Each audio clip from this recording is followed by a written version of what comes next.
అందరికీ నమస్కారం అండి. నేను యాక్టర్ డైరెక్టర్ షిరాజ్ మేది. అయితే చిన్న బడ్జెట్లో మనం తెలుగు సినిమా చేయాలి అనుకుంటే ఎవరైనా ప్లీజ్ దయచేసి చేయకండి, ఆపేయండి. నేను ఎందుకు ఇలా మాట్లాడుతున్నానంటే దానికి ఒక రీజన్ ఉంది. నా సినిమా ఓ అందాల రాక్షసి.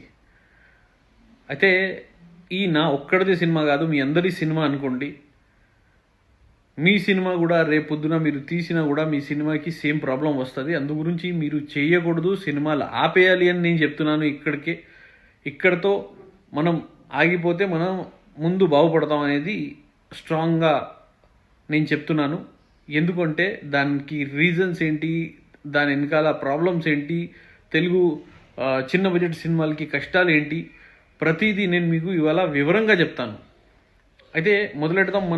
మనం బ్యానర్ రిజిస్ట్రేషన్ చేస్తాము, మన టైటిల్ రిజిస్ట్రేషన్ చేస్తాము. అందులో గవర్నమెంట్కి వెళ్తుంది, ఒక చిన్న అమౌంట్ వెళ్తుంది. మిగతా అంతా తెలుగు ఫిల్మ్ ఛాంబర్కి వెళ్తుంది. ఓకే, బాగుంది.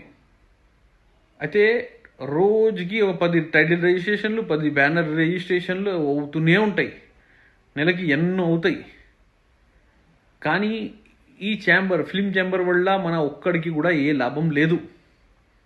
మనకి నష్టం, మనకి కష్టాలు, మనకి సమస్యలు ఇచ్చేది తెలుగు ఫిల్మ్ ఛాంబర్. అది ఎలా ఏంటనేది నేను మీకు అందరికీ చెప్తాను. ఇప్పుడు మీ సినిమా, మీరు ఒక అందమైన సినిమా, చాలా చక్కటి బాగుంది సినిమా, మంచిగా తీశారు. మీరు మామూలుగా కాదు, ఒక బ్లాక్ బస్టర్ హిట్ సినిమా తీశారు. కానీ అందులో మీరు కొత్త వాళ్ళని పెట్టారంటే వీళ్ళకి తెలియని వాళ్ళు, అంటే వీళ్ళకి బంధువులు కాదు, వీళ్ళకి మిత్రులు కారు వాళ్ళు, అంటే కొత్తగా వచ్చిన వాళ్ళు. కానీ టెక్నికల్గా బాగా తీశారు. సినిమా బాగున్నా కూడా ఆ సినిమాని కిల్ చేస్తారు.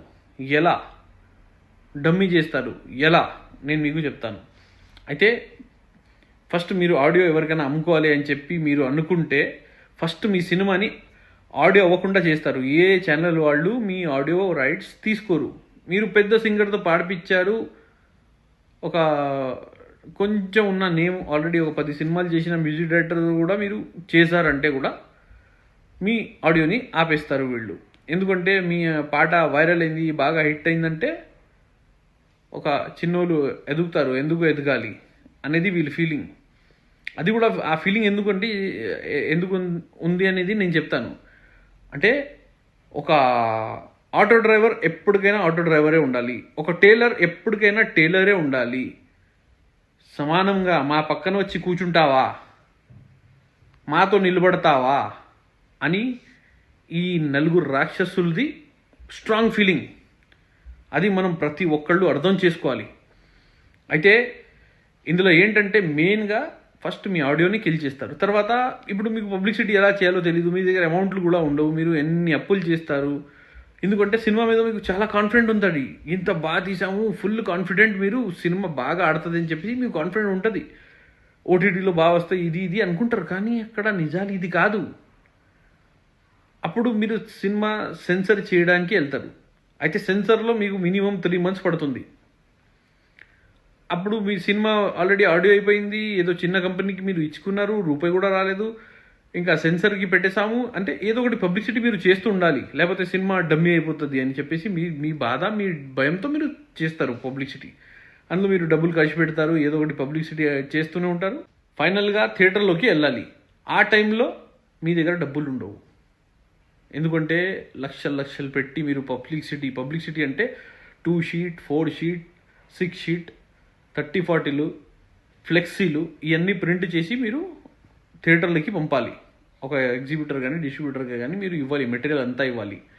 తర్వాత మీరు క్యూబ్ యూఎఫ్ఓలో డబ్బులు కట్టాలి. అందులో లక్షలు అవుతాయి. ఎందుకంటే ఒక వారానికే చాలా హై కాస్ట్. అంటే మన ప్రపంచంలో చెప్పుకోవచ్చు, మీరు ఇండియాలో అయితే 100% ఎక్కువ హై కాస్ట్.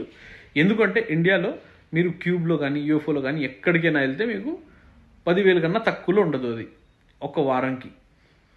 అది మనకి బయట ప్రొవైడర్స్ అంటే 3,000 4,000కి ముంబై, తమిళనాడు అక్కడ ఇచ్చుకుంటారు తక్కువలో. కానీ మన దగ్గరే ఇది చాలా పెద్ద ప్రాబ్లం, పెద్ద సమస్య ఇది తెలుగులోనే. అంటే అందరు జనాలు, మన ప్రొడ్యూసర్లది రక్తం తాగేస్తున్నారు వీళ్ళు. ఈ ఒక్కడికి కూడా అర్థం కావట్లేదు. అది కళ్ళు తెరుచుకోవాలి మనం. నిజంగా మనం చూస్తాం, మన ఫంక్షన్లకి వీళ్ళు వస్తారు, మనం పిలిపిస్తాం వీళ్ళకి, ఛాంబర్లో ఉన్న వాళ్ళకి. వాళ్ళు వచ్చి గొప్పగా మేము 100 థియేటర్లు ఇస్తాం, 200 థియేటర్లు ఇస్తాం, మీ సినిమాని ఇరుగా తీసేద్దాం, మీ సినిమా శాటిలైట్ చేసేద్దాం, ఓటీటీ చేసేద్దాం. అరే ఏం చేయలేడు మీరు డంబీ క్యాండిడేట్లు. మీ పొజిషన్కి అంటున్నా నేను. వాళ్ళ పొజిషన్ మొత్తం డమ్మీ. తెలుగు ఫిల్మ్ ఛాంబర్లో ఉన్న వాళ్ళు ఒక్కడు కూడా పవర్ఫుల్ వ్యక్తి లేడు ఆడ.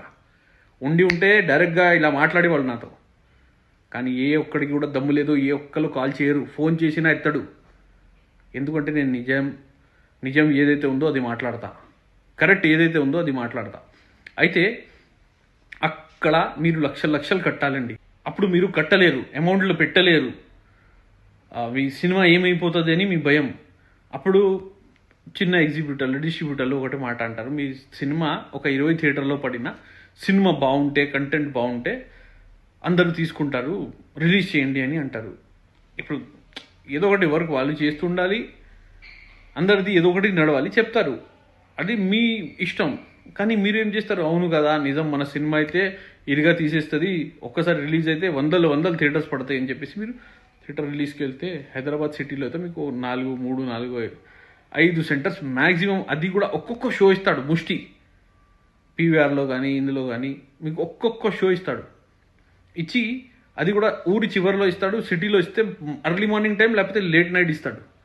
ఆ టైంకి మీ సినిమా కిల్ అవుతుంది. ఎంత బాగున్నా సరే ఎవడు రాడు, ఏ ఒక్కడు కూడా వెళ్ళడు. ఊర్లో ఒకవేళ మీ టికెట్లు కట్ అయినా క్యూబ్ యూఎఫ్ఓ వాళ్ళు ఏం చేస్తారంటే అక్కడ మీ కంటెంట్ పంపరు. క్యూబ్లో అయితే మోస్ట్లీ అవుతుంది. ఇది చాలామంది ఎగ్జిబిటర్స్, డిస్ట్రిబ్యూటర్స్ దగ్గర ఎవిడెన్స్లు ఉన్నాయి. క్యూబ్లో అయితే మోస్ట్లీ అప్పుడు జనం వస్తాడు, అక్కడ టికెట్ కొనుక్కుంటారు, అప్పుడు సినిమా షో పడదు.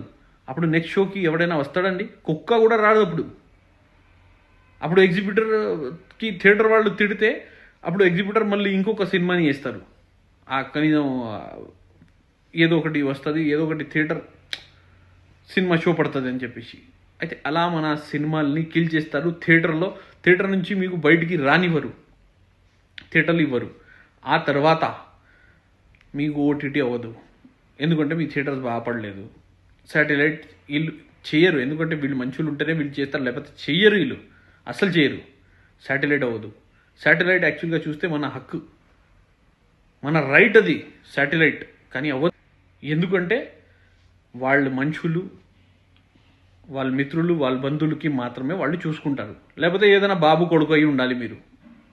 కానీ మనం అందరం ప్రతి ఒక్కళ్ళు అలా అయితే కుదరదు కదా. మనం చిన్నవాళ్ళం, చిన్నగానే ఉన్నారు, చిన్నగానే ఉండాలి, చిన్నగానే చచ్చిపోవాలి వీళ్ళు అనేది వీళ్ళ ఫీలింగ్. ఆ తర్వాత మీకు ఏం చేయాలో తెలియదు. మీరు థియేటర్లో పడినప్పుడు పబ్లిక్ టాక్ కోసం మీరే మనుషుల్ని పిలిపించేసి, పబ్లిక్ టాక్ వాళ్ళకి పిలిపించేసి బతిమాలేసి ఏదో ఒకటి పరువు కాపాడుకోవాలి అని చెప్పేసి, సినిమా బాగుంది అని చెప్పేసి మనమే చెప్పించుకున్నాం. అది ఒక బాధ. వీళ్ళు ఎవడు ఒక్కడు కూడా అర్థం చేసుకోడు. ఎందుకంటే వీళ్ళకి కొమ్ములు వచ్చినాయి, అహంకారంలో బతుకుతున్నారు. ఎంత సిగ్గులేని వాళ్ళు అంటారు కదా, అలాంటి వాళ్ళు మన ఛాంబర్లో కూర్చునే ఉన్నాడు. కొంచెం ఇంత కూడా సిగ్గు లేదు వాళ్ళకి, ఏ ఒక్క పొజిషన్కి సిగ్గు లేదు. చెప్తున్నాను కదా, డైరెక్ట్గా చెప్తున్నా, వాళ్ళకి ఏ ఒక్కడికి కూడా సిగ్గు లేదు. సిగ్గు లేకుండా మన వచ్చే డబ్బులతో తింటాడు, మన వచ్చే డబ్బులతో తిరుగుతున్నారు, ఫంక్షన్లకి తిరుగుతున్నారు, సన్మానం చేసుకుంటున్నారు. ఏం సన్మానం? దేనికి సన్మానం చేయాలి మీ అందరికీ? ఏం ఘనకార్యం చేశారని మీరు? ఇంకొకసారి ఏ ఒక్కరికి కూడా మీరు ఏ ఫంక్షన్లకి, ఏ పెద్దవాళ్ళు, ఏం పెద్దవాళ్ళు ఇలా డమ్మి క్యాండిడేట్లు వీళ్ళు. ఒక చైర్మన్ లేడు, ఒక ప్రెసిడెంట్ లేడు, ఆడ ఎవరు లేరు, డమ్మి క్యాండిడేట్ వీళ్ళు ఏం పీకేది ఏముంది ఆడ? ఏం చేయలేరు వీళ్ళకి ఏం చేత కాదు. అక్కడ మెంబర్స్ ఉంటారు చిన్న వాళ్ళు, నల్లులు లాంటి వాళ్ళు, మీ రక్తం తాగేస్తారు. చిన్న సినిమాని కిల్ చేస్తారు. ప్రతి ఒక్కడికి డిస్ట్రిబ్యూటర్ ఈ రిలీజ్ చేస్తున్నాడు, ఈడికి ఫోన్ చేయండి, ఆ థియేటర్కి చేస్తున్నాడు, ఆ థియేటర్కి చేయండి, అక్కడ క్యాన్సిల్ చేయండి, ఇక్కడ క్యాన్సిల్, ఆ థియేటర్ వాడికి ఫోన్ చేయండి, ఈ థియేటర్ వాడికి ఫోన్ చేయండి, ఆ ఎగ్జిబ్యూటర్కి ఫోన్ చేయండి. ఆ పని చేసేది అందులో ఉన్న మెంబర్స్. చెప్తున్నా కదా, చిన్న బడ్జెట్లో సినిమా తీసిన వాళ్ళకి ఈ తెలుగు ఫిల్మ్ ఛాంబర్ వచ్చేసి నల్లులు లాంటిది. అది ఎగ్జిబిటర్స్కి అయినా, డిస్ట్రిబ్యూటర్స్కి అయినా, ఆర్టిస్ట్కి అయినా, డైరెక్టర్కి అయినా, ప్రొడ్యూసర్కి అయినా ఇది చాలా అన్యాయం, దౌర్జన్యం. నిజంగా చెప్తున్నాను. మన కర్మ.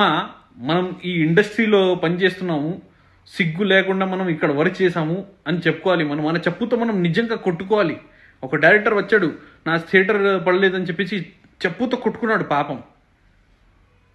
కానీ నిజంగానే మనం అలాంటి పని చేయాల్సిన అవసరం వస్తుంది వీళ్ళ వల్ల. ఎంత దారుణమైన కొడుకులు అంటే వీళ్ళు.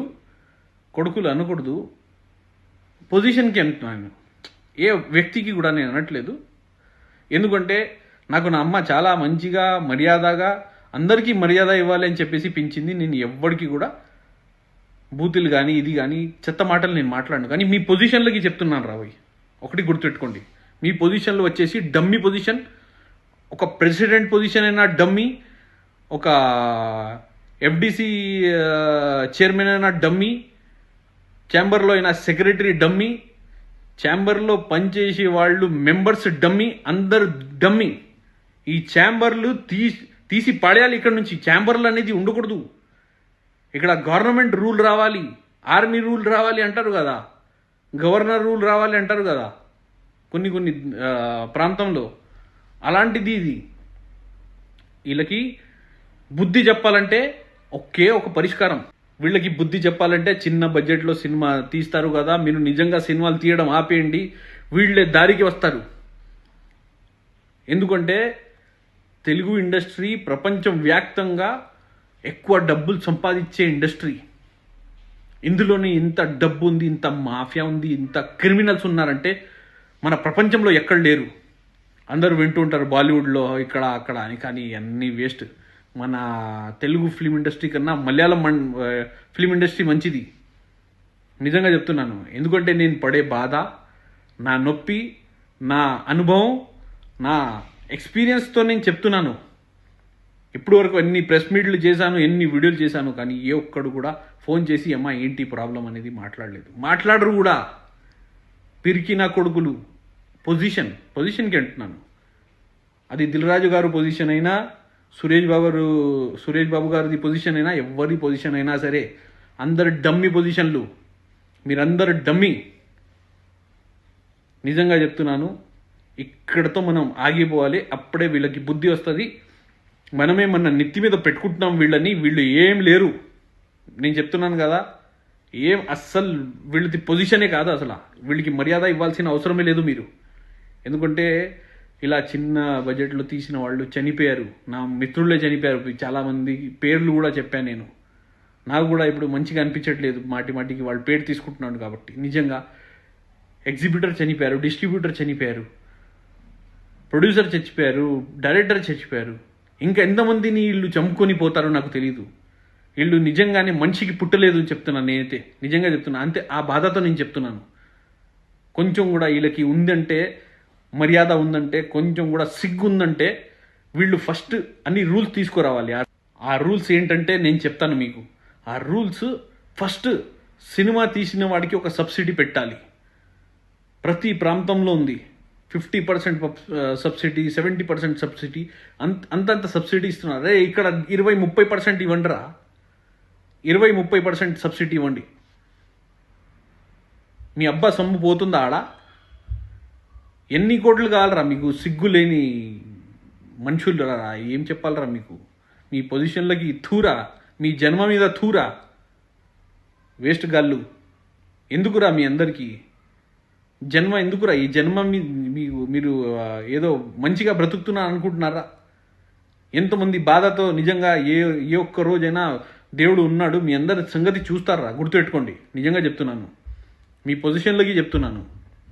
డమ్మిగాళ్ళు, అందరు డమ్మిగాళ్ళు. అయితే ఇక్కడ రావాల్సింది సబ్సిడీ. మనకి మినిమం థియేటర్స్ పడాలి, మినిమం మనది ఓటీటీ అవ్వాలి, మినిమం మనది శాటిలైట్ రావాలి. చిన్న ఛానల్ ఏదైనా పెట్టండి, ఆ ఛానల్కి మనం సినిమా ఇస్తే వాళ్ళు ఏదో ఒకటి మనకి 15 లక్షలు 20 లక్షలైనా చిన్న బడ్జెట్లకి ఇవ్వాలి. అలాగే మనకి ఓవర్సీస్ రైట్స్ ఉంటాయి. ఛాంబర్ ఉంది కదా, పెద్ద ఛాంబర్, గొప్ప ఛాంబర్, ఏదో చెప్పడానికి అది చెత్త. అందులోనే ఒక సినిమా డెస్ పెట్టి అన్ని రైట్స్ అమ్మించండి, హిందీ, తమిళ్, కన్నడ, మలయాళం అన్ని రైట్స్ అమ్మాలి. అలాంటి రూల్ తీసుకోరండి. అప్పుడు ఒక మగాడు ఉన్నాడు ఇండస్ట్రీలో అని నేను చెప్తాను, ఒక మంచోడు ఉన్నాడని నేను చెప్తాను. కానీ ఏ ఒక్కడు లేడు ఆడ. అంత డమ్మిగాళ్ళు, అంతే వాళ్ళ ఫ్యామిలీసే బ్రతకాలి, మీరు ఎవడరా అని వీళ్ళు ఇండైరెక్ట్లీ క్వశ్చన్, డైరెక్ట్గా మాట్లాడలేరు కదా, అందుకే ఇండైరెక్ట్ క్వశ్చన్. అయితే వీళ్ళకి బుద్ధి చెప్పాలంటే సినిమాలు తీయడం ఆపేయండి, అప్పుడు తెలుస్తుంది నా కొడుకుల్లారకి. నిజంగా చెప్తున్నాను, మీ అందరికీ చెప్తున్నాను. మీ అందరికీ నేను ఒక తమ్ముడులా, ఒక అన్నలా ఒక రిక్వెస్ట్